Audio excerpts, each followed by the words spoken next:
فرض کے فوراً بعد سنت نہیں پڑھنی چاہیے؟ اسی نماز پچھلی نماز کی کیسے؟ جیسے اگر آپ نے ظہر پڑھی، ظہر کے فرائض کے بعد جو ظہر کی سنت ہے.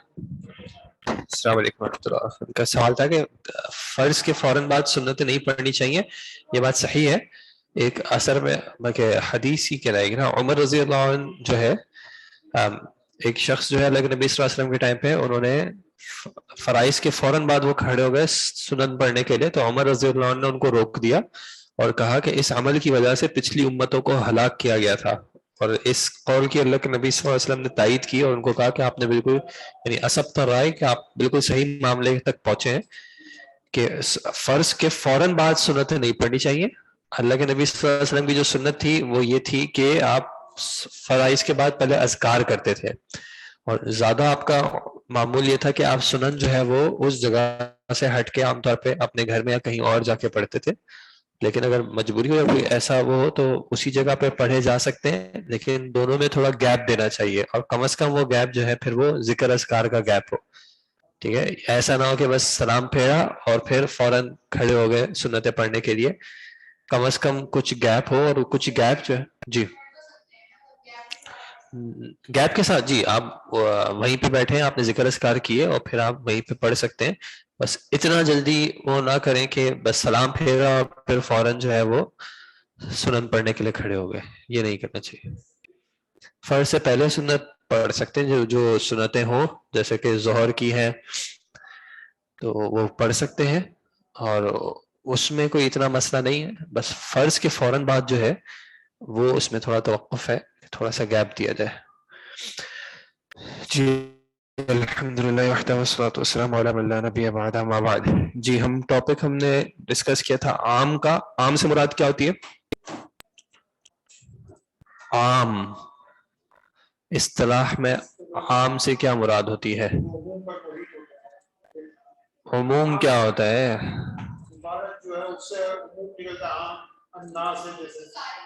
جس میں سب شامل ہو، جس پہ بھی وہ کلمہ اپلائی ہو سکتا ہے اس حکم میں وہ سب شامل ہو.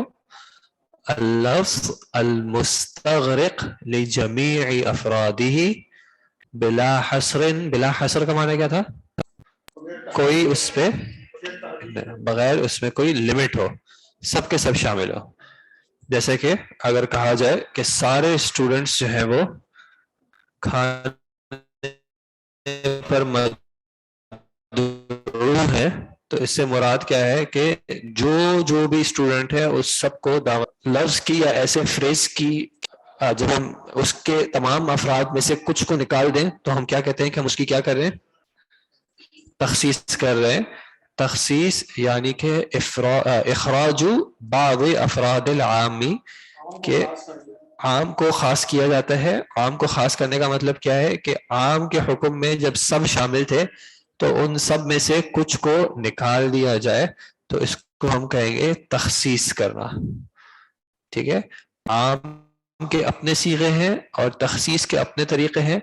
ہم نے دیکھا تھا تخصیص کے دو بنیادی طریقے ہیں، ایک متصل ہوتے ہیں، دوسرے منفصل ہوتے ہیں.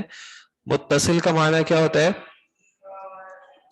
یعنی متصل مخصص کو کیا ہوگا؟ جو کہ ساتھ مل کے آئے گا. ساتھ مل کے آنے کا کیا مطلب ہے کہ وہ الگ سے آ ہی نہیں سکتا. ٹھیک ہے، الگ سے نہیں آ سکتا، ساتھ ہی آئے گا. جیسے کہ اگر کہا جائے سوائے دو کے کا معنی واضح ہی نہیں ہے.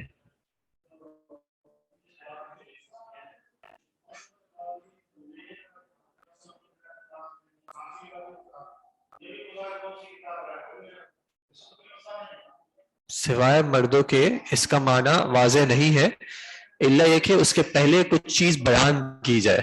ٹھیک ہے، تو متصل جو کہ خود کھڑے نہیں ہو سکتے، جو کسی نہ کسی چیز پہ ڈیپینڈ کریں گے، اور منفصل جو کہ خود الگ سے آتے ہیں، اپنی جگہ پہ قائم ہو سکتے ہیں. تو متصل مخصص میں سے ہم نے کون سے دیکھے تھے؟ استثناء. اور استثناء کے طریقہ کیا ہوتا ہے کہ عام طور پہ اس میں الا یا پھر الا کے معنی میں جو کلمات ہوتے ہیں وہ استعمال کیے جاتے ہیں. اور دوسرا طریقہ کیا تھا؟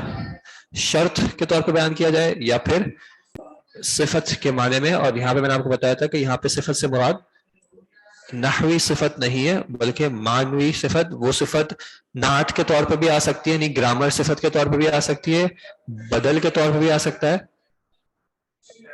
اور حال کے معنی میں بھی آ سکتا ہے۔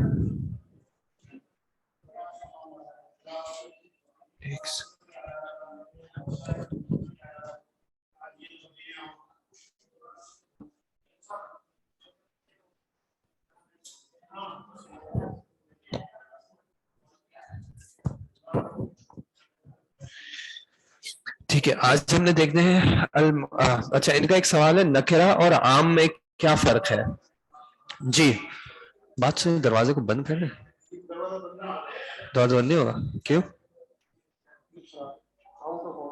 اچھا ٹھیک ہے چل، نکرہ اور عام میں کیا فرق ہے؟ نکرہ اور عام میں کیا فرق ہے؟ دیکھیں ایک چیز تو اس کو آپ نے سمجھنا ہے، اگر چھوڑ دیں مسئلہ حل، نیچے سے پہلے نیچے سے انہوں نے اسٹاپر لگایا ہوگا،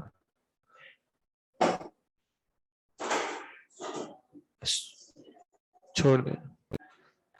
اچھا ایک چیز تو آپ کو یہ آگے کے لیے بھی کلیئر رکھنی ہوگی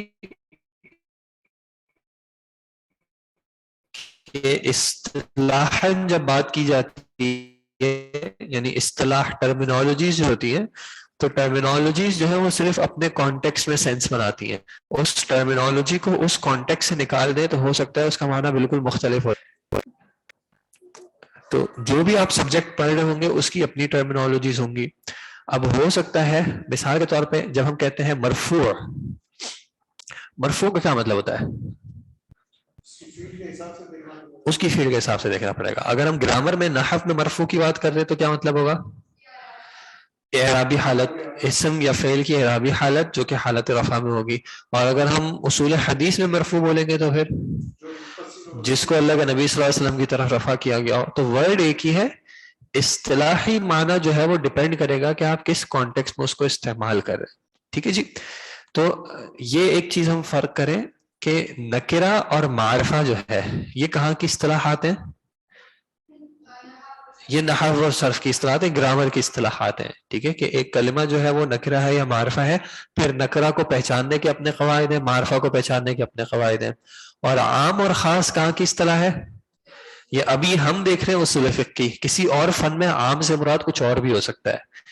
ہم ابھی اصول فقہ کی یعنی جب ایک اصول فقہ کے کانٹیکس میں یا فقہ کے کانٹیکس میں جب آپ کو کہیں پہ لکھا آئے گا کہ ھذا حکم عام، تو اس کا مطلب کیا ہوگا کہ اس سے مراد ایک ایسا کلمہ ہوگا، یعنی کلمے سے مراد ایک لفظ بھی ہو سکتا ہے، ایک فریز بھی ہو سکتا ہے، جو کہ اب جس پہ دلالت کرتا ہے اس سب کو شامل کیے ہوئے۔ مثال کے طور پہ اگر ہم کہیں مسلمان جنت میں جائیں گے،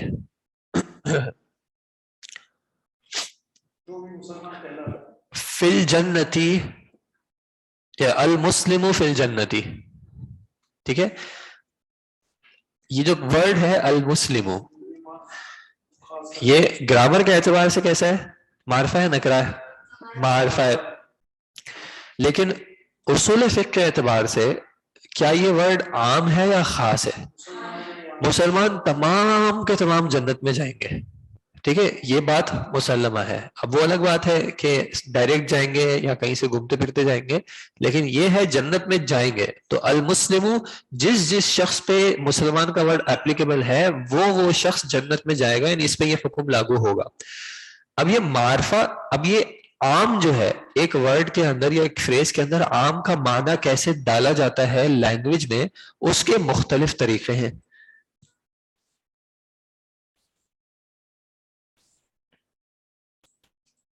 ٹھیک ہے، ایک فریز کے اندر عام کا معنی کیسے پیدا کیا جاتا ہے اس کے مختلف طریقے ہیں۔ ٹھیک ہے، تو اس کا معرفہ اور نکرہ سے تعلق ضروری نہیں ہے ہو، کیونکہ کبھی ایسا ہو بھی سکتا ہے کہ نکرہ ورڈ ہی عام پہ دلالت کر رہا ہو، اور کبھی ایسا ہو سکتا ہے نکرہ ورڈ ہی عام پہ دلالت نہ کر رہا ہو۔ ٹھیک ہے، مثال کے طور پہ رجل فی البیت رجل، فی البیت رجل، یہاں پہ رجل کا کلمہ معرفہ یا نکرہ ہے؟ نکرہ ہے۔ فی البیت رجل، ترجمہ کیا کریں گے؟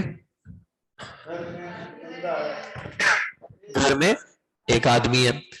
کیا یہ عموم ہے؟ کیا یہ عموم ہے؟ کیا دنیا میں ہر وہ شخص جس پہ رجل کا کلمہ استعمال ہو سکتا ہے کیا وہ اس گھر میں موجود ہے؟ نہیں ہے. نہیں ہے. ٹھیک ہے, صرف ایک ان میں سے موجود ہے, سب موجود نہیں ہے. تو یہاں پہ رجل ہے نکرہ, لیکن اس حکم میں, اور وہ حکم کیا ہے؟ وجود فی البیت, گھر میں موجود ہونا. یہ جو حکم ہے یہ عموم پہ اپلائی نہیں ہو رہا, یہ ایک شخص پہ ہی اپلائی ہو رہا ہے, باقی سب پہ نہیں ہو رہا. لیکن اگر میں کہوں ما فی البیت رجل, ما فی البیت رجل, گھر میں, اب اس کا کیا یہ معنی کیا جائے گا گھر میں ایک آدمی نہیں ہے؟ رجل کا کلمہ اس سینٹنس میں بھی کیا ہے؟ رجل اس سینٹنس میں معرفہ ہے نکرہ ہے؟ نکرہ ہے. لیکن کانٹیکس جہاں ہم دیکھتے ہیں تو اس کانٹیکس میں اس کا یہ ترجمہ ہم نہیں کر سکتے کہ گھر میں ایک آدمی نہیں ہے, کیونکہ اس کا معنی کیا ہوگا کہ ایک نہیں ہے, ایک سے زیادہ ہے. ٹھیک ہے, لیکن یہ معنی نہیں مراد ہے. مراد کیا ہے؟ گھر میں کوئی بھی آدمی نہیں ہے. اب یہاں پہ رجل کا کلمہ جو ہے وہ کس لیے؟ عموم میں, یعنی جو شخص بھی جس پہ بھی رجل کا کلمہ اپلائی ہو سکتا ہے وہ گھر میں نہیں ہے. ٹھیک ہے, تو ہے ورڈ نکرہ ہی, لیکن سیاق اس کا یعنی عموم کا طریقہ الگ ہے. عموم کس طرح ایک ورڈ جو ہے وہ عموم پہ دلالت کرے گا یا نہیں کرے گا, اس کے رولز الگ ہیں. وہ معرفہ نکرہ ہوگا, اس کے رولز الگ ہیں.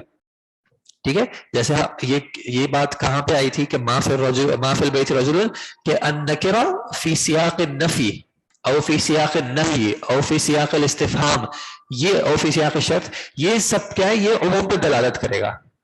کہ نفی کے سیاق میں اگر نکرہ آ جائے گا تو پھر وہ عموم پہ دلالت کرے گا. لیکن النکرہ فی سیاق الاثبات, اس بات کے سیاق میں وہ عموم پہ دلالت نہیں کرے گا. فی البیت رجل, اس کا سیاق کیا ہے؟ اس بات ہے یا نفی ہے؟ اس بات ہے. ہم ثابت کر رہے ہیں نا کہ گھر میں ہے, گھر میں ہونا اس بات کیا جا رہا ہے. تو اس بات کے کانٹیکس میں نکرہ جو ہے وہ عموم پہ دلالت نہیں کرتا. عرب نے اس کو استعمال نہیں کیا ہے, عربک لینگویج میں وہ اس معنی میں استعمال نہیں ہوا ہے. ٹھیک ہے, اور جب نفی کے سیاق میں لے جائیں گے ما فی البیت رجل, تو نکرہ ہی ورڈ ہے, لیکن نفی کے سیاق میں یہ عموم پہ دلالت کرے گا.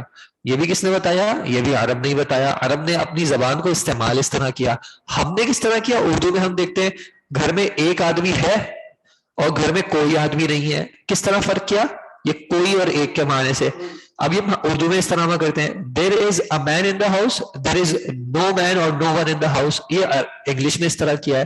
تو عرب نے کس طرح عموم شامل کیا ہے, کس طرح اس کی تخصیص کیا, ان کے اپنے قواعد ہیں. اور ہم کیوں پڑھ رہے ہیں؟ کیونکہ قرآن و سنت جو ہے وہ عربی میں. اللہ تعالیٰ نے قرآن کو کون سی زبان میں نازل کیا؟ عربی میں. کون سی آیت ہے؟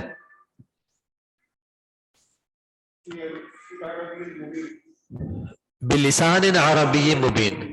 ٹھیک ہے, بلسان عربی مبین. تو اس پہ عربی زبان کے قواعد اپلائی ہوں گے تو وہ قواعد. اچھا, اب جب یہ قواعد اپلائی ہوں گے تو اس کا کیا مطلب ہے کہ اللہ کے نبی صلی اللہ علیہ وسلم کا کام آ کے یہ نہیں تھا کہ یہ زبان سکھائے.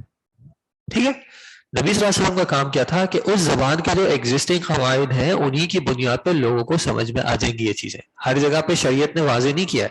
عرب چونکہ یہ جیسے ہم نے ڈسکس کیا تھا کہ یہ فنون زیادہ کب اس طرح اس میں ترتیب میں آئے یا ان پہ باقاعدہ کب زیادہ کام کیا گیا, جب اسلام جو ہے وہ نان عربز میں پھیلا ہے.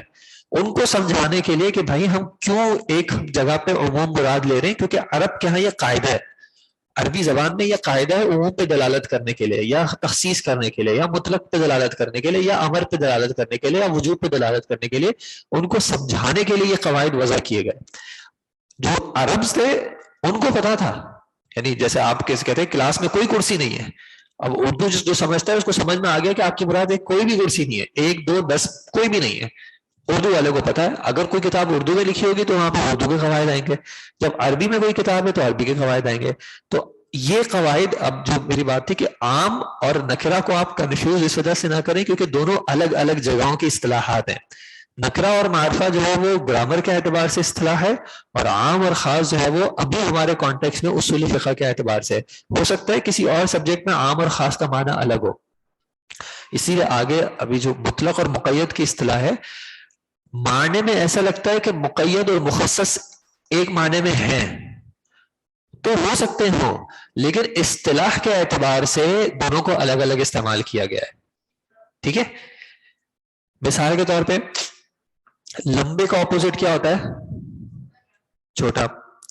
چھوٹا ٹیکنیکلی لینتھ میں کم ہوتا ہے، لیکن موٹے کے لیے کیا استعمال کیا جاتا ہے؟ دبلا یا پتلا. کم وہ بھی ہوتا ہے لیکن لینتھ اور ویڈتھ اور ہائٹ ہو گئی، ویٹ، ان سب کے لیے ہم الگ الگ ورڈ استعمال کرتے ہیں. ٹھیک ہے، کیونکہ ان کا معنی ایک ہی ہوتا ہے کہ ایک زیادہ ایک کم ہے، لیکن کس کانٹیکس میں کون سا ورڈ استعمال ہوگا یہ الگ ہے.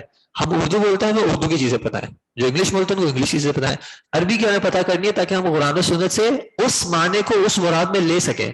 ورنہ کیا ہوتا ہے؟ وسع کرسی السماوات والارض، اس کا پاور جو ہے وہ تمام اس پہ وسیع ہے. اب یہ کرسی چونکہ ہم کہتے ہیں بھائی یہ ساری کرسی کا کھیل ہے، پولیٹکس کی بات کرتے ہیں تو یہ سب کرسی کے پیچھے لگے ہوئے ہیں، تو کرسی سے کیا مراد ہوتی ہے؟ پاور مراد ہوتی ہے. تو وسیع کرسیوں سے کیا مراد ہے؟ پاور مراد ہے. یہ کرسی کا معنی پاور کا کہاں پہ ہے؟ اردو میں ہے یا عربی میں؟ قرآن چونکہ عربی میں ہے تو آپ کو عربی میں ثابت کرنا پڑے گا کہ عرب میں کرسی سے مراد پاور، اقتدار ہوتا ہے. اردو میں ہو نہ ہو اس سے فرق نہیں پڑتا کیونکہ قرآن اردو میں نہیں ہے. تو یہ قواعد جو ہیں، جب یہ عربی کے قواعد پتہ ہوں گے کہ نکرہ فی سیاق نفی جو ہے وہ عموم پہ دلالت کرتا ہے، تو پھر کوئی آیت ایسی آئے گی جس میں آپ پتہ کرنا ہے بھائی یہ آیت مجھ پہ اپلائی ہوتی ہے کچھ خاص لوگوں کے لیے، تو پھر ان قواعد کے ذریعے ہم پہنچ سکتے ہیں انشاءاللہ. جی ایسا ہوگا. ان کا ایک بات ہے، وہ بات بالکل صحیح ہے کہ جو میں سمجھا رہا ہوں سمجھ تو آ جاتا ہے لیکن یہ چیزیں مکس ہو رہی ہیں. ایسا ہوگا. ایک تو یہ کہ آپ مختلف سبجیکٹس پڑھ رہے ہیں اور نئی نئی چیزیں آ رہی ہیں، تو یہ نیچرل سی بات ہے کہ یہ سب چیزیں مکس ہوتی ہیں. اور خاص کر جب یہ کچھ اصطلاحات آپ کو ایسی آئیں گی جو ایک سبجیکٹ میں الگ معنی میں، ایک سبجیکٹ میں الگ معنی میں، تب تو اور مکس ہوگا. اسی لیے آپ نے اگر یہاں کا بھی یا کہیں اور کا بھی کورس دیکھا ہو تو اس میں ایک ہی سبجیکٹ کو ایک سے زیادہ بار ریپیٹ کیا جاتا ہے. ٹھیک ہے، پہلے آپ نے گرامر پڑھی، آگے ابھی بھی آپ گرامر پڑھ رہے ہیں، آگے بھی آپ گرامر پڑھیں گے لیکن الگ الگ لیولز میں. چیزیں وہی والی ریپیٹ ہوں گی لیکن الگ الگ طریقوں سے الگ، تاکہ یہ کہتے ہیں نا، خیر وہ فریزنگ مجھے ابھی ذہن میں نہیں آ رہی، کہ بار بار تکرار کرنے سے جو ہے نا چیز ثابت ہو جاتی ہے، ذہن میں بیٹھ جاتی ہے. بار بار ریپیٹ کرنے سے بچے کو پہلی بار اس کا نام بتاتے ہیں نا ذہن میں نہیں بیٹھتا، بار بار جب بتایا جاتا ہے تو وہ بیٹھتا ہے. تو یہ بھی جو قواعد ہیں ایک بار آپ کو قاعدہ سمجھ میں آ جائے پھر کیا ہوگا، آپ اس کو ڈفرینٹ کانٹیکس میں یوز ہوتے ہوئے دیکھیں گے تو کہیں نہ کہیں آپ کو آہستہ آہستہ کر کے کلک ہوگا اور پھر آہستہ آہستہ کر کے وہ چیز ذہن میں بیٹھے گی، پھر سمجھ میں آئے گی. ابھی ہم جو کہ صرف قواعد پڑھ رہے ہیں ان کی اپلیکیشن نہیں کرتے، بہت زیادہ کوئی اپلیکیشن نہیں، ایک آدھ مثال آ جاتی ہے تو آ جاتی ہے. جب آپ پھر حدیث پہ جائیں گے، پھر آپ فقہ میں جائیں گے انشاءاللہ، تو پھر آپ کو اس کی اپلیکیشن دکھے گی. ابھی آپ کوئی بہت زیادہ اختلافات بھی نہیں پڑھ رہے، پھر جب آپ اختلافات دیکھیں گے کہ بھائی ایک گروپ نے یا ایک موقف نے اسی آیت سے یہ معنی مراد لیا، دوسرے نے اس آیت سے یہ معنی مراد لیا، تو وہ کیوں اس نتیجے تک پہنچے اور وہ کیوں اس نتیجے تک پہنچے، تب آپ کو یاد آئے گا کہ ہاں یہ چیزیں، جیسے آج یا پھر نیکسٹ کلاس میں ہم دیکھیں گے حمل المطلق علی المقید یا تخصیص العام، یا جیسے آپ کو میں نے قاعدہ بتایا العبرۃ بعموم اللفظ لا بخصوص السبب، اس میں بھی اختلاف ہے. جیسے ہم نے بھی ایک ایگزامپل ڈسکس کی تھی کہ اگر وہ سبب ایسا ہو جو کہ اس کے اندر بھی عموم ہو یا وہ سبب خاص کیا جائے. اب جیسے میں آپ کو ایک ایگزامپل دیتا ہوں، رضاعت کے معاملے میں ایک مشہور حدیث ہے، کون سی والی؟ عائشہ والا معاملہ نہیں، بڑے کی رضاعت، رضاعت الکبیر. حذیفہ رضی اللہ عنہ کے حوالے سے جو ہے، حذیفہ ہی نام ہے، کہ جو صحابی آئی تھی انہوں نے کہا تھا کہ ہمارا بیٹا ہے یہ بڑا ہو گیا اور یہ ہمارے ہاں ہی پلا ہے، یعنی انہوں نے اس کو ان کو بیٹا بنایا تھا، تبنی جو کہلاتا ہے کہ بیٹا بنایا تھا. تو اللہ کے نبی صلی اللہ علیہ وسلم نے کیا کہا تھا کہ اس کو آپ دودھ پلا دو تو یہ تمہارا بیٹا بن جائے گا. تو اب یہ حکم جو ہے یہ ان کے لیے خاص تھا یا یہ سب کے لیے عام ہے کہ کسی کو بھی پلایا جائے تو وہ بیٹا بن جائے گا؟ ٹھیک ہے، تو یہ ایک اختلاف ہے کہ یہاں پہ سبب یا جو حکم ہے وہ ان کے ساتھ خاص ہے یا حکم عام ہے. تو اس طرح کا اختلاف آ جاتا ہے تو پھر ہم دیکھتے ہیں کہ موقف جو ہے وہ تبدیل ہو جاتے ہیں. تو ان چیزوں کو اس لیے سمجھنا ضروری ہے تاکہ آگے کے اختلافات آپ کو سمجھ میں آئے کہ اصل میں ان کے اختلاف کی بنیاد کیا ہے. صحیح غلط کی تمیز کرنے سے پہلے اب مثلا آپ کپڑے لینے جاتے ہیں, ایک شخص آپ کو الگ طرح کا کپڑا دکھا رہا ہے, دوسرا شخص آپ کو الگ طرح کا کپڑا دکھا رہا ہے, اختلاف تو آئے گا. ایک کہے گا میرا زیادہ اچھا ہے, دوسرا کہے گا میرا زیادہ اچھا ہے. ایک کہے گا میرے کپڑے کی کوالٹی زیادہ اچھی ہے, دوسرا کہے گا میری اسٹچنگ زیادہ اچھی ہے. اب پھر آپ پہ ڈیپینڈ کرتا ہے نا کہ آپ کے لیے کیا چیز زیادہ امپورٹنٹ ہے. اگر آپ کو اسٹچنگ میٹر کرتی ہے تو پھر آپ اسٹچنگ کے اعتبار سے دیکھیں گے, اگر آپ کو کپڑے کی کوالٹی میٹر کرتی ہے تو آپ کپڑے کی کوالٹی کے اعتبار سے دیکھیں گے. تو یہ خیر مثال ایک میں صرف اس لیے دے رہا ہوں کہ یہ اختلافات اس وقت تک آپ فیصلہ نہیں کر سکتے جب تک آپ کو بنیاد نہ پتا ہو کہ دونوں میں اختلاف ہوا کیوں تھا. بات تو سب کی ہے کہ ہم قرآن و حدیث سے, ہمارے جو بنیاد ہے وہ قرآن و حدیث ہے, وہ تو ہر گروپ کہتا ہے, لیکن اختلاف کی وجہ کیا تھی کہ کس بنیاد پہ انہوں نے اختلاف کیا ہے. اب ایک گروپ ہے جو کہ مثال کے طور پہ آپ نے ایک ورڈ پڑھا ہے انما, انما پڑھا ہے آپ لوگوں نے, کس طرح لکھتے ہیں انما کو؟ اس طرح یا اس طرح؟ ٹھیک ہے کہ عرب نے اس طرح استعمال کیا ہے ایک خاص معنی میں, تاکید کے معنی میں. اگر آپ اس طرح کر دیں گے اور اس میں کہیں گے کہ یہ ماں نافیہ ہے اور یہ ان جو ہے یا اننا جو ہے وہ تاکید کا ہے, تو سوال ہوگا کہ یہ آپ کو بتایا کس نے, یا عرب نے اس طرح اس کا کہاں استعمال کیا ہے. اگر استعمال کیا ہو, اب آپ اپنے ایک عقیدے کو ثابت کرنے کے لیے اس طرح کی حرکت کریں گے تو سامنے والے کو تو پتا ہے نا کہ بھائی عرب نے اس طرح استعمال نہیں کیا, آپ کس بنیاد پہ کیا, کیونکہ آپ کے والے نے ایک بات کی اس کو ثابت کرنے کے لیے آپ کر رہے ہو. تو پھر آپ کو یہ سمجھ میں آئے گا کہ اصل میں اختلاف کس بنیاد پہ. ٹھیک ہے, انشاءاللہ آج ہمارا ٹاپک ہے المخصص المنفصل. جی آن لائن جنہوں نے ابھی تک آج تک ریڈ نہیں کیا ہے برائے مہربانی ان سے ریکویسٹ ہے. جی آواز نہیں آ رہی, سبحان اللہ, چلا معذرت. اور آپ کو اچھا جی ایک بار ٹرائی کر لیں, ہو سکتا ہے آ جائے, نہیں آتی تو پھر واپس میوٹ کر لیں گے انشاءاللہ. آ رہی ہے بس. کہاں سے پڑھنا ہے؟ السلام علیکم. جی جی بالکل جی, یہاں سے المخصص المنفصل. المخصص المنفصل. المخصص المنفصل ما يستقل بنفسه وهو 3 أشياء: الحس والعقل والشرع. ٹھیک ہے, آپ نے کوشش یہ کرنی ہے, آپ نے کوشش یہ کرنی ہے کہ جب آپ پڑھ رہی ہیں تو کوشش کر کے ورڈز کو جتنا کلیئرلی پروناؤنس کر سکیں, خاص کر اس کے اینڈ میں تو زیادہ اچھا ہے. اگر آپ نہیں کریں گی تو میں بار بار آپ کو منع تو نہیں کر سکوں گا, لیکن جتنا آپ کوشش کریں اس کو کلیئرلی پروناؤنس کریں. ما یستقل بنفسہ, ما یستقل بنفسہ جو کہ خود قائم ہو سکے, خود کھڑا ہو سکے اپنی ذات میں. وہو ثلاثۃ اشیاء, اور وہ 3 چیزیں, یعنی 3 ٹائپس کے مخصص منفصل ہو سکتے ہیں. ایک کیا ہے الحس, حس کس کو کہتے ہیں؟ سینس کو, یعنی ہمیں سینس کے تھرو پتا چلتا ہے کہ یہاں پہ تخصیص ہو رہی ہے. یا پھر العقل, عقل ہمیں بتاتی ہے کہ یہاں پہ تخصیص ہو رہی ہے. یا پھر الشرع, یعنی شریعت ہمیں بتاتی ہے کہ تخصیص ہو رہی ہے. جی مثال التخصیص بالحس, مثال التخصيص بالحس. مثال التخصیص, مثال التخصيص بالحس قوله تعالى عن ريح عاد تدمر كل شيء بأمره ربها فإن الحس دل على حس دل على أنها دل على أنها لم تدمر السماء والأرض. مثال التخصیص بالحسی. اب آپ کوشش کیجیے گا کہ جب میں پڑھ رہا ہوں تو ساتھ ساتھ آپ کہیں مینشن کر لیں کہ کس طرح اس کو ریڈ کیا گیا تھا.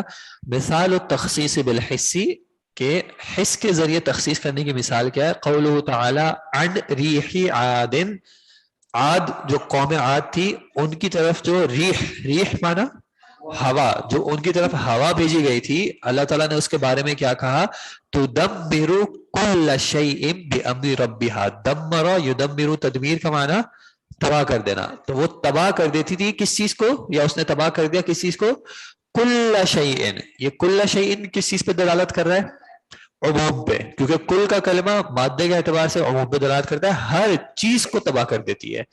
فإن الحس، لیکن اب بات کیا ہے کہ حس ہمیں بتاتی ہے دل، یعنی الحس یدل، دل یدل دلالت کرتی ہے علی انہا لم تدمر السماء والارض، کہ اس نے آسمان و زمینوں کو تباہ نہیں کیا. تو یہاں پہ کل شیء سے مراد ایکچولی ہر چیز نہیں ہے، کیونکہ جب ختم بھی ہوا تو پتہ چلا کہ آسمان و زمین اپنی جگہ پہ قائم ہے، اس کے علاوہ اور بھی چیزیں جو ہیں وہ قائم ہیں. تو یہ کلمات تو عموم کے تھے، لیکن اس ہمیں حس نے متعین کر دیا کہ یہاں پہ مراد عموم نہیں ہے بلکہ خاص چیزیں ہیں. یستقل کو یقوم آپ کر لیں، جو قائم ہو سکتی ہے، جو قرار پا سکتی ہے اپنے. جی اس کے آگے ومثال التخصیص بالعقل، اور تخصیص کی مثال عقل سے، یعنی عقل ہمیں بتاتی ہے قولہ تعالی اللہ خالق کل شیء، فإن العقل دل على ان ذاته تعالی او ان على ذاته تعالی غیر مخلوقات. کیا معنی ہوا؟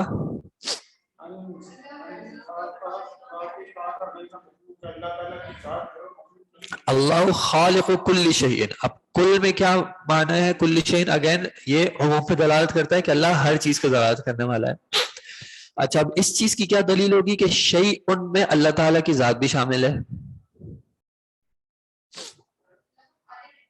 خالق تو ہے، ہم دیکھیں کل شیء سے مراد کیا ہے؟ ہر چیز، ہر چیز. اب ہر چیز میں مخلوق تو ہے ہی ہے، لیکن اللہ تعالیٰ کی ذات بھی، یعنی شے کا کلمہ جو ہے وہ اللہ تعالیٰ کی ذات پہ اپلائی ہوتا ہے. اس کی پہلے دلیل دیکھ لیں. شے سے مراد کیا ہوتی ہے؟ ہر وہ چیز جو کہ وجود میں ہو. ٹھیک ہے، اللہ تعالیٰ کا بھی وجود ہے. کون سی آیت ہے جی؟ کون سی آیت؟ لیس نہیں، ایک اور واضح آیت ہے لیس کمثلی شیء، میں تو دوسرے کی بات ہو رہی ہے نا. کلمہ اللہ پہ جو ہے، یعنی اللہ کی ذات کے لیے شیء کا معنی استعمال ہوا ہے. وہ آیت میرے ذہن سے نکل گئی، معذرت. هو اللہ الواحد القہار. شیء، ابھی شیء کا کلمہ بھی ایسا ہے جو کہ بہت بڑا ہے. ایک سیکنڈ ویٹ کریں آپ، معذرت.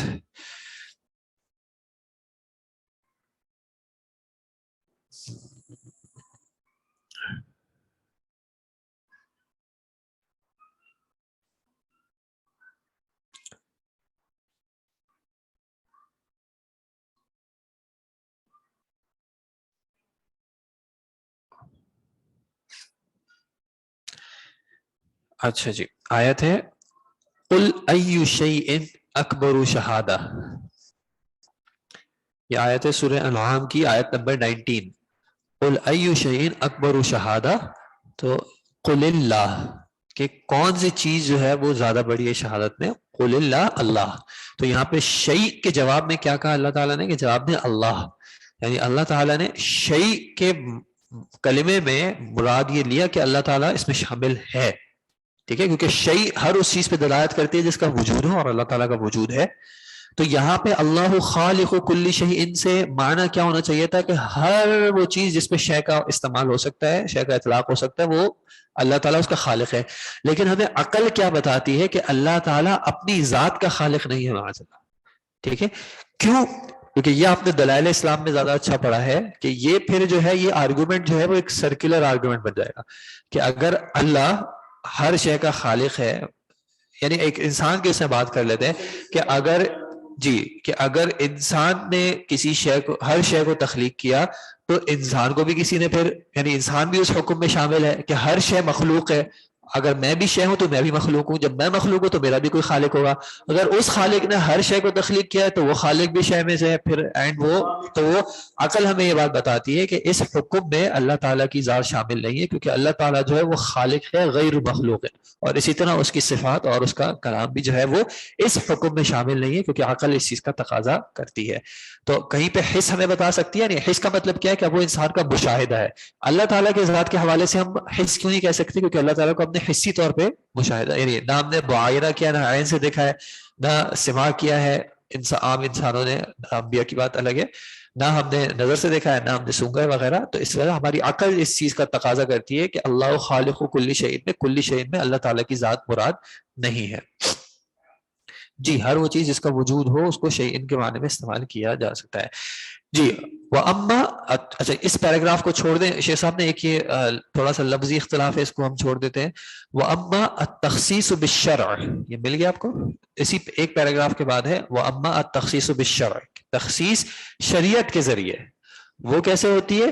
الکتاب والسنة یخصص کل منہما بمثلہما وبالاجماع والقیاس، کہ کتاب یعنی آیات و سنہ اور احادیث، ان کا بھی جو عام ہے وہ تخصیص ہو سکتی ہے. کہیں پہ قرآن کی تخصیص کر دے گا، کہیں پہ سنت قرآن کی تخصیص کر دے گی، کہیں پہ اجماع قرآن کی تخصیص کر دے گا، کہیں پہ قیاس قرآن کی تخصیص کر دے گا، اور اسی طرح کہیں پہ قرآن کی حدیث کی تخصیص قرآن سے ہو جائے گی، یا حدیث کی تخصیص حدیث سے ہو جائے گی، یا حدیث کی تخصیص اجماع سے ہو جائے گی، یا حدیث کی تخصیص قیاس سے ہو جائے گی. یعنی تخصیص بالشرع کا کیا معنی ہے؟ کہ ایک شرع امر کی تخصیص دوسرا شرع حکم کر رہا ہو. ایک شرع حکم آیا، اس کی ایک آدھ مثال ہم دیکھ لیتے ہیں، ساری مثالیں ہم نہیں دیکھ رہے، وہ آپ پھر بعد میں دیکھ لیجیے گا. مثال تخصیص الکتاب بالکتاب، کہ کہاں پہ قرآن نے قرآن کی حکم کی تخصیص کی ہے. قوله تعالی والمطلقات یتربصن بانفسهن ثلاثة قروء، مطلقہ عورتیں کیا کریں؟ رکی رہیں یا روک رہیں اپنا آپ کو 3 قروء تک. اور قروء کا آپ نے مسئلہ پڑھا ہوگا کہ قروء کیا ہوتا ہے. اب المطلقات تمام کے تمام جو عورت بھی اس میں مطلقہ کا ورڈ اپلائی ہو رہا ہے وہ اس میں شامل تھی عموم اس آیت میں، لیکن اس آیت کو دوسری آیت نے خاص کر دیا. اور کس طرح خاص کیا؟ یا ایھا الذین آمنوا اذا نکحتم المؤمنات ثم طلقتموهن من قبل ان تمسوهن فما لكم عليهن من عدة تعدونها. یا ایھا الذین آمنوا کا معنی تو آپ کو پتا ہے، اذا نکحتم المؤمنات، جب تم کیا کرو؟ مومنات سے نکاح کرو. پھر کیا کرو؟ طلقتموهن من قبل ان تمسوهن، اگر ان کو چھونے سے پہلے یعنی جماع سے پہلے ان کو اگر طلاق دے دی جائے تو پھر کیا ہے؟ فما لکم علیہن من عدہ، تو ان پہ عدت نہیں ہے. کیا یہ عورت مطلقہ ہے؟ مطلقہ ہے. اگر ہم پچھلی آیت کے عموم پہ عمل کریں تو ہر مطلقہ پہ 3 مہینے کی یا 3 جو سائیکلز ہیں ان کا عدت ہے. لیکن اس آیت کی اس میں کیا تھا؟ عموم تھا. عموم کا کیا معنی تھا؟ المستغرق لجمیع افرادی، ہر کوئی جو متعلقہ ہے اس پہ یہ آتی ہے بات. لیکن تخصیص کیا ہوتی ہے؟ اخراج بعض افرادی. اب اس میں سے کچھ کو کیسے نکال دیا؟ کہ وہ عورتیں جن کو طلاق دی گئی ہے بغیر جماع کے، اس شادی میں بغیر جماع کے اگر طلاق ملی ہے تو پھر ان پہ عدت نہیں ہے. تو یہاں پہ کیا کیا؟ پچھلی آیت کے عام کو دوسری آیت نے خاص کر دیا کہ بھائی اس میں یہ لوگ شامل نہیں ہیں.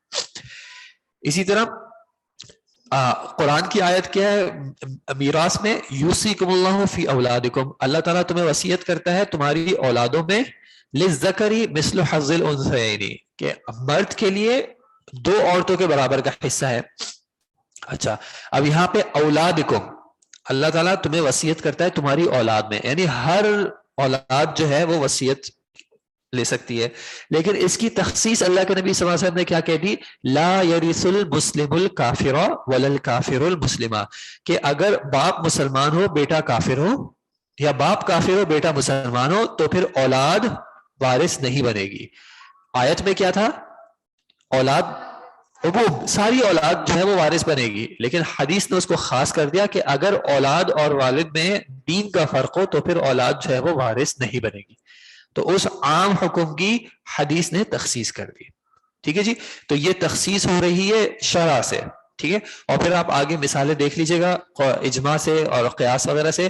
دوسرا آپ کا جو سوال ہے کہ قیاس کو تھوڑا ایکسپلین کر دوں، تو قیاس کو میں ابھی اس وجہ سے ایکسپلین نہیں کر رہا کہ قیاس کا ٹاپک ہمارا آگے ہے. تو جب ہم پڑھیں گے انشاءاللہ قیاس کو تو پھر وہاں پہ ہم ڈسکس کر لیں گے.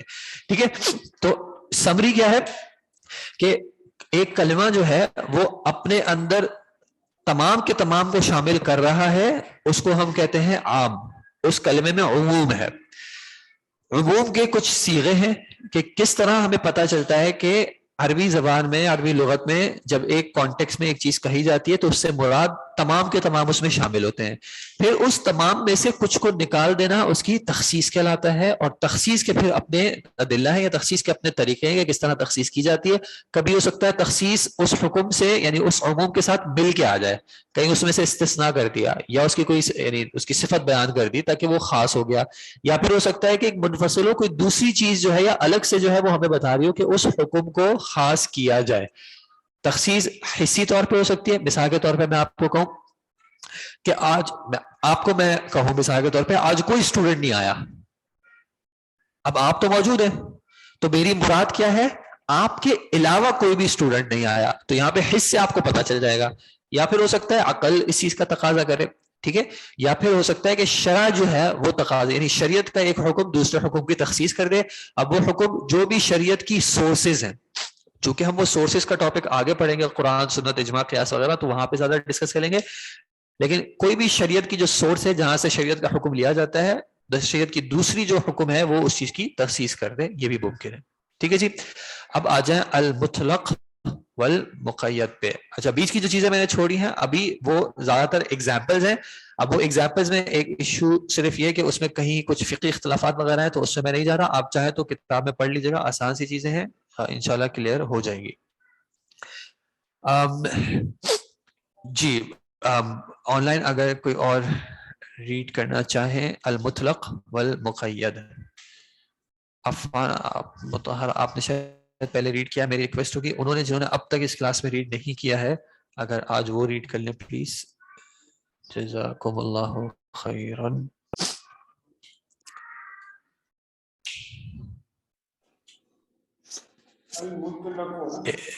المطلق پڑھوں سر؟ جی پلیز. المطلق. المقيد. تعريف المطلق. المطلق لغة ضد المقيد، واصطلاحا ما دل على حقيقة بلا قيد، كقوله تعالى فتحرير رقبة يتماس. فخرج بقولنا ما دل على حقيقة العام لأنه يدل على العموم لا على المطلق حقيقة فقط. وخرج بقولنا بلا قيد المقيد. تعريف المقيد. المقيد لغة ما جعل فيه قيد من بعير ونحوه، واصطلاحا ما دل على حقيقة بقيد، كقوله تعالى فتحرير رقبة مؤمنة النساء. فخرج بقولنا قيد المطلق. جزاک اللہ خیر, جزاک اللہ خیر, بارک اللہ فیک. المطلق والمقید. تعریف المطلق لغتاً کو آپ دیکھ لیں چھوڑ دیں ورنہ. المطلق اصطلاح میں مطلق کا کیا معنی ہوتا ہے؟ ما دل علی الحقیقت بلا قید, ایسا ورڈ ایسا کلمہ جو کہ کسی چیز کی حقیقت پہ دلالت کرے بغیر کسی قید کے. ٹھیک ہے, كقوله تعالی فتحریر رقبۃ من قبل ان یتماسا. تحریر حرر یحرر تحریر, حر ورڈ کا کیا معنی ہوتا ہے؟ انت حر, حر کا کیا معنی ہوتا ہے؟ آزاد. تحریر آزاد کرنا, ٹھیک ہے, تو آزاد کرنا ہے رقبۃ ایک گردن کا, من قبل ان یتماسا اس سے پہلے کہ تم ان کو چھو. تو اب یہاں پہ رقبۃ کا جو ورڈ ہے وہ کیسا ہے؟ مطلق ہے. مطلق کا کیا معنی ہے کہ اچھا اب اس کو ہم عموم کیوں نہیں کہیں گے؟ اگر آپ کو یاد ہو عموم میں ہم نے بات کیا کی تھی کہ عموم کی دلالت ہوتی ہے عدد کے اعتبار سے کہ کیا سب شامل ہیں یا سب میں سے کچھ شامل ہیں.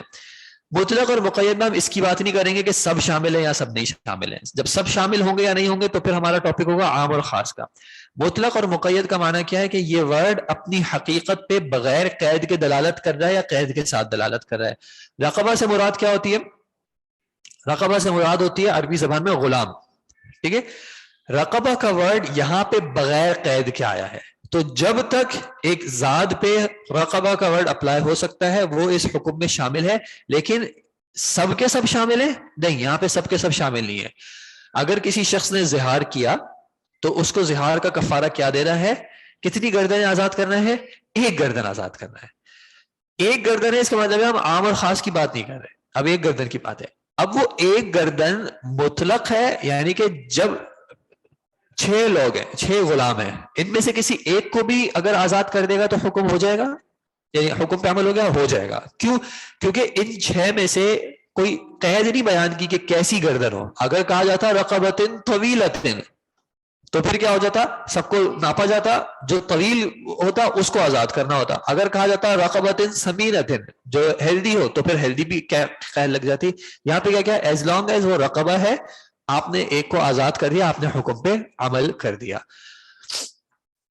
تو بلا قید کا معنی کیا ہے کہ اب مقید نہیں ہے. اور مقید کی کیا تعریف کی؟ ما دل علی الحقیقت بقید، جو حقیقت پہ دلالت کرے لیکن قید کے ساتھ. تو دوسری آیت کیا ہے؟ فتحریر رقبۃ مؤمنۃ. اب یہاں پہ صرف رقبہ کی بات نہیں ہے بلکہ رقبہ کیسی ہو؟ مؤمنہ ہو. یہ اس کے قتل کے اس میں ہے، قتل خطا جب اگر ہو جائے تو اس کی جزا کیا ہے کہ انسان ایک گردن آزاد کرے، لیکن وہاں پہ شرط یعنی قید کیا لگائیے کہ اب مطلق کوئی بھی گردن کام نہیں کرے گی، گردن ایسی ہو جو کہ مؤمنہ ہو. تو یعنی رقبتن کافرتن کو اگر آزاد کیا تو حکم پہ عمل نہیں ہوا ہے. ابھی حکم کیسا ہے؟ فاسد ہے، آپ کا عمل فاسد ہے. رقبتن جب تک مومنہ نہیں ہوگی تب تک حکم پہ عمل نہیں ہے. لیکن کیا یہاں پہ مراد تمام کی تمام مومنہ گردن ہے؟ یعنی آپ اگر کسی شخص نے غلطی سے کسی کا قتل کر دیا تو کیا اس پہ لازم ہے کہ وہ دنیا میں جتنی بھی مومن گردنیں سب کو آزاد کرے؟ نہیں، کیونکہ یہاں پہ عموم کی بات نہیں ہو رہی، یہاں پہ ایک گردن کی بات ہو رہی ہے، لیکن وہ گردن مقید ہے مومنہ سے. اگر صرف گردن کا ہوتا تو کوئی بھی گردن ان میں سے ایک کام کر جاتی، لیکن مؤمنہ ہے تو لازمی طور پہ مؤمنہ ہوگی. اگر مؤمنہ نہیں ہوئی تو پھر حکم پہ عمل نہیں ہوگا الا یہ کہ کوئی استثنائی صورت ہو. اچھا، جس طرح عموم اور خصوص میں کیا تھا کہ شریعت کے عموم کا جو ہے وہ عموم پہ عمل کیا جاتا ہے الا یہ کہ خاص کی کوئی دلیل آ جائے. تو مطلق اور مقید میں مطلق پہ عمل کیا جاتا ہے الا یہ کہ قید کی کوئی دلیل آ جائے. ٹھیک ہے، تو شریعت میں اعتبار کس کا ہے؟ اطلاق کا، مطلق کا ہے الا یہ کہ اس کو قید کرنے کی کوئی دلیل آ جائے. یجب العمل، یا العمل بالمطلق، کہ عمل جو ہے شریعت میں وہ پہلے مطلق پہ ہوگا. یجب العمل بالمطلق علی اطلاق ہی، یعنی وہ اپنے اطلاق کے ساتھ ہی اس پہ عمل ہوگا، کوئی قید نہیں لگائی جائے گی الا بدلیل، مگر یہ کہ کوئی دلیل آ جائے. جب دلیل آ جائے گی یدل علی تقییدہ، تبھی اس کو قید کیا جائے گا، ادروائز آپ اپنی طرف سے قید نہیں لگا سکتے. سمجھنے کی بات کیا ہے کہ شریعت نے اگر کسی چیز کو بغیر قید کے کیا ہے، الاؤ کیا ہے، تو اس پہ قید کوئی انسان نہیں لگا سکتا. لأن العمل بنصوص الكتاب والسنة واجب على ما تقتضيه دلالتها، یعنی قرآن و سنت پہ عمل جو کیا جائے گا وہ ان کلمات کے دلالت کے اعتبار سے کیا جائے گا. حتی یقوم دلیل علی خلاف ذلك، یعنی کہ کیا ہے؟ ڈیفالٹ کلمے میں کیا لیا جائے گا؟ مطلق ڈیفالٹ لیا جائے گا. جب قید آئے گی تو پھر قید کا اعتبار کیا جائے گا، بائی ڈیفالٹ قید کا اعتبار نہیں ہے. شریعت نے کوئی حکم دیا، اگر مطلق دیا تو مطلق ہی اس کو رکھا جائے گا، قید کے لیے کوئی دلیل چاہیے ہوگی. قید نہ ہونے کی دلیل نہیں ہوگی، کیونکہ ڈیفالٹ پوزیشن کیا ہے؟ قید نہیں ہے. قید ہونے کی دلیل ہوگی کہ بھائی یہاں پہ قید لائی جائے. اچھا، اس کی ایگزامپل یا اس کا معنی کیا ہے، اس کی اپلیکیشن کس طرح ہے، میں آپ کو کچھ اس کی ایگزامپل دے دیتا ہوں. اور اس میں ایک اختلافی معاملہ ہے یا تفصیل ہے جو کہ آپ انشاءاللہ بعد میں پڑھیں گے. اللہ تعالیٰ نے قرآن میں کہا کہ جو چور ہیں والسارق والسارقۃ کیا کریں؟ فقطعوا، یہ لوگوں کو نظر آ رہا ہے نا؟ اچھا جی، کتاب میں شیئر کرنا بند کر رہا ہوں. فقطعوا نظر آ رہا ہے؟ نہیں آ رہا. اللہ، السارق والسارقۃ فقطعوا ایدیہما، ایسے ہی ہے. اگر آیت میں کہیں غلطی ہو تو برائے مہربانی بتا دیجیے گا کہ تم کاٹو. کیا کاٹو؟ ایدیہ، ایدیہما. ایدیہ کس کی جمع ہے؟ یدن کی جمع ہے. ٹھیک ہے، یہ یدن کلمہ کیسے استعمال ہوا ہے؟ مطلق یا مقید؟ مطلق استعمال ہوا ہے، اس پہ کوئی قید نہیں لگائی گئی. ٹھیک ہے، کہ چور اور چورنی، چورنی کہتے ہیں نا، چورنی، میل چور ہو یا فیمیل چور ہو، اگر وہ پکڑے جائیں اور ان کی شرائط مکمل ہو رہی ہوں تو ان کا کاٹا جائے گا. فقطعوا ان کا ہاتھ کاٹا جائے گا. اب ہاتھ کا جو ورڈ ہے وہ شریعت نے کیسے استعمال کیا ہے؟ مطلق استعمال کیا. ٹھیک ہے, سیدھا الٹا بھی بیان اس آیت میں نہیں ہوا. دوسری ایک جو امپورٹنٹ بات ہے وہ کیا ہے؟ قرآن کی وہ جو وضو کی جو آیت ہے, فَغْسِلُوا وُجُوهَكُمْ, چلیں لکھ دیتا ہوں, وجوہکم تم دھو اپنے چہروں کو, وَأَيْدِيَكُمْ إِلَى الْمَرَافِقِ. ایدیا کا ورڈ یہاں بھی استعمال ہوا ہے, ایدیا کا ورڈ یہاں بھی استعمال ہوا تھا, دونوں کا واحد کیا ہے؟ یدن. لیکن یہاں پہ ایدیا جو ہے وہ ایک قید کے ساتھ استعمال ہوا ہے, إِلَى الْمَرَافِقِ, یعنی کہ مرفق کس کو کہتے ہیں؟ کونی کو. جب دھونا ہے ہاتھ تو شروع سے لے کے کونی تک دھونا ہے, اس میں آپ اوپر نہیں جا سکتے, اس میں آپ کمی نہیں کر سکتے. اگر آپ نے کمی کی تب بھی آپ نے شریعت پہ عمل نہیں کیا ہے, اگر آپ اوپر لے گئے تب بھی ایک قول کے مطابق آپ نے شریعت پہ عمل نہیں کیا ہے. اب سوال یہ ہے کہ یہاں پہ یدن کا ورڈ استعمال ہے, یہاں پہ بھی یدن کا ورڈ استعمال ہے. یہاں پہ کلمہ استعمال ہوا ہے مطلقاً, یعنی مطلق استعمال ہوا ہے, اور یہاں پہ استعمال ہوا ہے مقید. یہ اصطلاح آپ کو سمجھنی ہے, یہ اختلاف بھی آپ آگے پڑھیں گے انشاءاللہ. حمل المطلق علی المقید. معاملہ کیا ہے کہ یہاں پہ جو ید ہے وہ کہا گیا ہے کہ یہاں سے لے کے یہاں تک ہے, تو جب ہم کاٹنے کی بات کریں گے تو کیا کاٹا بھی اسی اعتبار سے جائے گا یا کاٹنے کا طریقہ الگ ہوگا؟ یہاں پہ کلمہ ہوا ہے مطلقاً, تو کیا اس مطلق کو اس مقید کے معنی میں ہی لیا جائے گا؟ حمل کا معنی کیا ہوتا ہے؟ اٹھانا یا رکھا. تو کیا اس مطلق کو مقید کے معنی میں رکھا جائے گا یا نہیں؟ ٹھیک ہے, کب ایسا ہوگا کہ شریعت کے ایک محمول کیا جائے گا یعنی رکھا جائے گا, اور کب ایسا ہوگا کہ اس کا الگ معاملہ ہوگا اور اس کا الگ معاملہ ہوگا؟ اس کی ایک اور مثال, یہ تو غسل کی دھونے کی آیت ہے نا, جہاں پہ تیمم کی آیت ہے وہاں پہ کیا ورڈ ہے؟ آیت کیا ہے؟ فتیممو. آگے یہ سورہ مائدہ میں ہے نا؟ نہیں, تیمم سورہ نساء میں. لم تجدوا ماء فتیمموا صعیدا طیبا فامسحوا بوجوہکم وایدیکم منہ. ٹھیک ہے, فامسحوا یہ سورہ 5ویں پارے میں ہے, سورہ نساء میں ہی.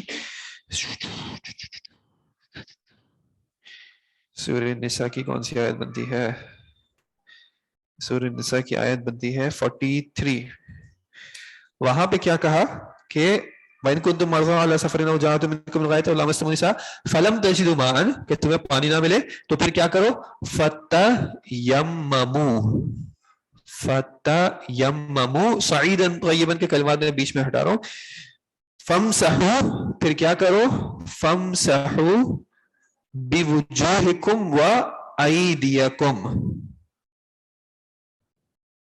ٹھیک ہے, یہاں پہ بھی کون سا ورڈ ہے؟ ایدیا کا ورڈ ہے. اب یہاں پہ بھی کیسے استعمال ہوا ہے؟ مطلق ہے مقید؟ یہاں بھی مطلق استعمال ہوا ہے. تو کب مطلق کو اعتبار کیا جائے گا مطلق کے طریقے سے, یا پھر اس کو مقید کے معنی میں استعمال کیا جائے گا؟ اسی طرح یہ جو آیت شیخ صاحب نے بیان کی ہے رقبہ مؤمنہ, اور ایک جگہ پہ صرف رقبہ ہے. کہاں پہ رقبہ ہے صرف؟ فتحریر رقبہ. زہار کے وہاں پہ صرف رقبہ لکھا ہے, لیکن قتل والے میں کیا لکھا ہے؟ رقبہ مؤمنہ. تو کیا جب زہار کا معاملہ ہوگا تو وہاں پہ بھی رقبہ سے مراد رقبہ مؤمنہ ہی لی جائے گی یا وہاں پہ مراد رقبہ ہی لی جائے گی؟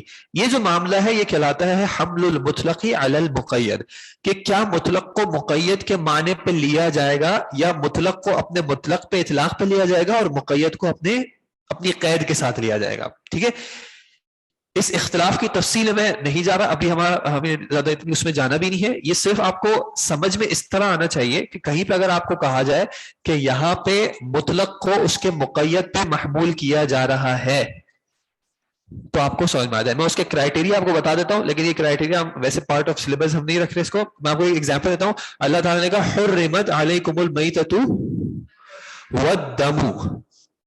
دم سے مراد کیا ہوتا ہے؟ خون. یہاں پہ دم کس طرح استعمال ہوا ہے؟ مطلق, کوئی قید نہیں لگائی. جب تک ایک چیز دم کے معنی میں ہے تو کیا ہے؟ وہ حرام ہے. لیکن اس دم کو اللہ تعالیٰ نے ایک دوسری آیت میں قید کے ساتھ بیان کیا ہے. وہ کیا بیان کیا ہے؟ الدم المسفوح. مسفوح ہے نا, مفسوح تو نہیں, مسفوح. سورہ اعراف میں جہاں پہ ہے کہ وہ مسفوح ہے, مفسوح ہے, میرے یہ ذہن سے نکل رہا ہے. اگر کسی کو یاد ہو تو دم مسفوحہ, ٹھیک ہے. میں وہ کلمات نہیں لکھ رہا, نہیں اسی اعراب کے ساتھ نہیں لکھ رہا, لیکن مسفوح. اب یہاں پہ یہ کیا ہے؟ دم کیسے استعمال ہوا ہے؟ مقید ہے, مطلق نہیں ہے. یہ حرام ہے, یہ بھی حرام ہے. تو کیا یہاں پہ دم سے مراد مطلق تمام کے تمام دم ہے, یا یہاں پہ بھی دم سے مراد دم مسفوح ہے؟ ٹھیک ہے. تو یہ کیا معاملہ کیا ہے؟ یہ ہے حمل المطلق علی المقید. اس میں جو کرائٹیریا ہوتا ہے وہ میں آپ کو بتا دیتا ہوں. کرائٹیریا ہوتا ہے ایک سبب کا, اور دوسرا کرائٹیریا ہوتا ہے حکم کا. پھر ان کے کمبینیشنز بنتے ہیں. سبب اور حکم کا کیا مطلب ہے؟ کہ جو ورڈز ہم کنسیڈر کر رہے ہیں اس پہ عمل کرنے کا سبب کیا ہے. مثال کے طور پہ جو فقطعوا والسارق والسارقۃ فقطعوا ایدیہما, یہاں پہ سبب کیا ہے؟ ہاتھ کے پیچھے جو حکم ہے اس کا سبب کیا ہے؟ چوری. اور فاغسلوا وجوہکم وایدیکم, وہاں پہ سبب کیا ہے؟ طہارت. طہارت. تو ان دونوں کا سبب ہی مختلف ہے. ٹھیک ہے. تو سبب بھی مختلف ہے. دوسرا حکم کس طرح مختلف ہے کہ ایک جگہ پہ ہاتھ کو کیا کرنا ہے؟ کاٹنا ہے. دوسری جگہ پہ ہاتھ کو کیا کرنا ہے؟ دھونا ہے. تو ایسے کیس میں ان کا سبب بھی مختلف ہے اور حکم بھی مختلف ہے. تو پھر ایسی سچویشن میں مطلق کو مقید پہ محمول نہیں کیا جاتا. یہ تفصیل آپ آگے پڑھیں گے کلاس سے, اگر سمجھ میں آتا ہے تو سمجھ لیں. جب دونوں مختلف ہوں تو پھر مطلق اپنے مطلق پہ ہوگا, مقید اپنے مقید پہ ہوگا, الا یہ کہ اس کی کوئی اور دلیل ہو. پھر وہ حدیث ہمیں بتاتی ہے کہ ہاتھ کو کہاں سے کاٹنا ہے, کون سا ہاتھ پہلے کاٹنا ہے وغیرہ. کبھی ایسا ہوگا کہ سبب سیم ہوگا, جیسے کہ طہارت وضو میں بھی اور تیمم میں بھی, لیکن حکم دونوں کا الگ ہے. ایک جگہ پہ کیا کرنا ہے؟ اس کو دھونا ہے, اور دوسری جگہ پہ اس کو مسح کرنا ہے. تو ایسی جگہ پہ کیا کیا جائے گا؟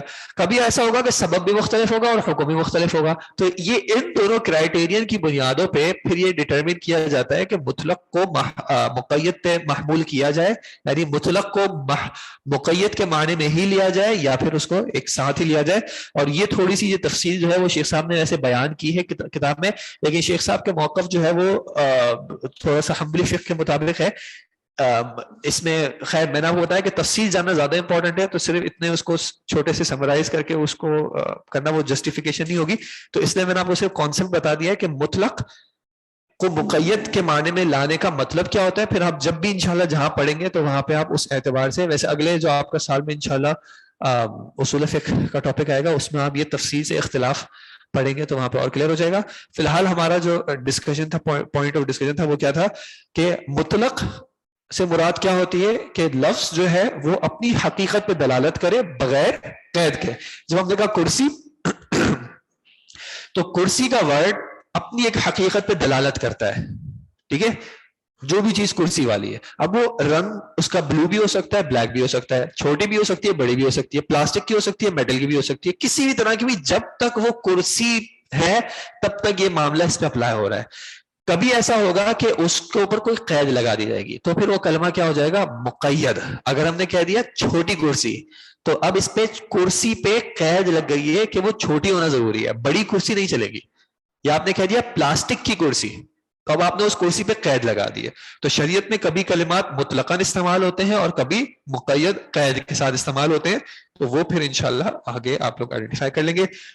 آپ کا اسائنمنٹ کے حوالے سے کوئی کوشچن تھا, آن لائن اسائنمنٹ کے حوالے سے کوئی کوشچن تھا؟ دیکھیں آپ کو کچھ بھی یہ تعریفات یاد کرنے کا نہ میں نے آپ کو کہا ہے, آپ کو سمجھ میں آنا چاہیے.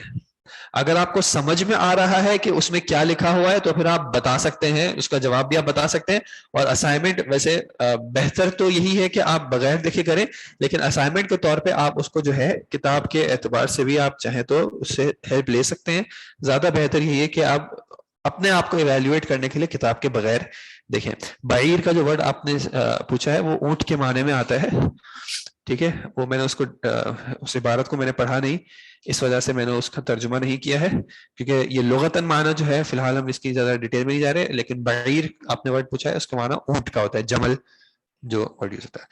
ٹھیک ہے جناب, انشاءاللہ پھر آپ سے آپ لوگوں کی بریک کے بعد ملاقات ہوگی 1-1.5 ہفتے بعد. جزاکم اللہ خیر. سبحانک اللہم و بحمدک, اشہد ان لا الہ الا انت استغفرک و اتوب الیک. آف نہیں ہے میرا پیریڈ, نہیں آپ لوگوں کے ساتھ, کل سے نہیں, منڈے سے آف, یعنی منڈے سے کلاسز نہیں ہے, کل کلاسز ہیں, لیکن ہمارا پیریڈ جو ہے وہ پھر نیکسٹ.